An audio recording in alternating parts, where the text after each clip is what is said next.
The Battle of Appomattox Courthouse, take number 537. So the Battle of Appomattox Courthouse ranged from the dates of April 8th through 9th, 1865. On the evening of April 8th, General Lee, who was a Confederate general, was heading west towards Lynchburg. So as this was happening, our Union General, Sheridan, he was a cavalry person, caught wind of this and decided to meet them there. So as they were both going, they ended up meeting about 25 miles outside of Lynchburg in Appomattox Courthouse. So on April 9th, early in the morning, relatively, Confederate soldiers and troops attacked General Sheridan's troops. As the Confederate soldiers launched their attack against the Union Army, they were slowly and surely pushing through that line of troops. They went patiently forward, fighting their way to the end of the ridge that was on top of the hill that they were fighting on, and looked down. But little did they know that they were not alone up there with the only Union Army troops. Below them, a Union Army reinforcement had lined up and was waiting. Looking over the ridge, the Confederates knew that the one thing that had been impossible to endure and to think about was happening right in front of them. Knowing that they were outnumbered and they were at the end, Lee accepted the loss. Lee then asked Grant for a ceasefire. So after Lee asked for a ceasefire, Grant accepts it completely and totally. And honestly, who would have, considering the fact that it's a surrender?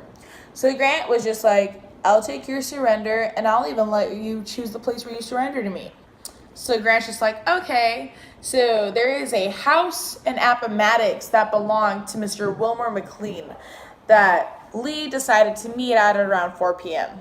So they get there and they're talking and they're laughing and they're just catching up the way old war buddies do. And a lot of this is the same way for both the Confederate and Union troops, considering most of them had either gone to West Point together or were brothers in arms or had done both. So after a while of sitting and talking, they're just like, hey, we need to cut to the chase. And Grant was just like, I need you and your men to put down your arms and never bear arms against us again, but they can keep all their stuff. So Lee was just like, thank you so much, that's so generous, and we'd be happy to do that kind of deal, because he knew that this was one of the better deals he would get and is not the best deal. So what this was basically was that the Confederates could keep like their horses, their stuff, including their sidearms, and that would kind of be the precedent that was set for surrenders in the last little bit of the Civil War. And Appomattox really does signify the beginning of the end of the Civil War. So the casualties weren't nearly as high as they were in other battles. The Union themselves lost about 152 men out of their 63,285 men to casualties. And then the Confederates themselves lost approximately 500 men out of their 26,000 men to casualties. And all these numbers had been updated earlier this year in 2018. And Appomattox really does just signify the beginning of the end with the Civil War. So that's where the significance lies with this battle.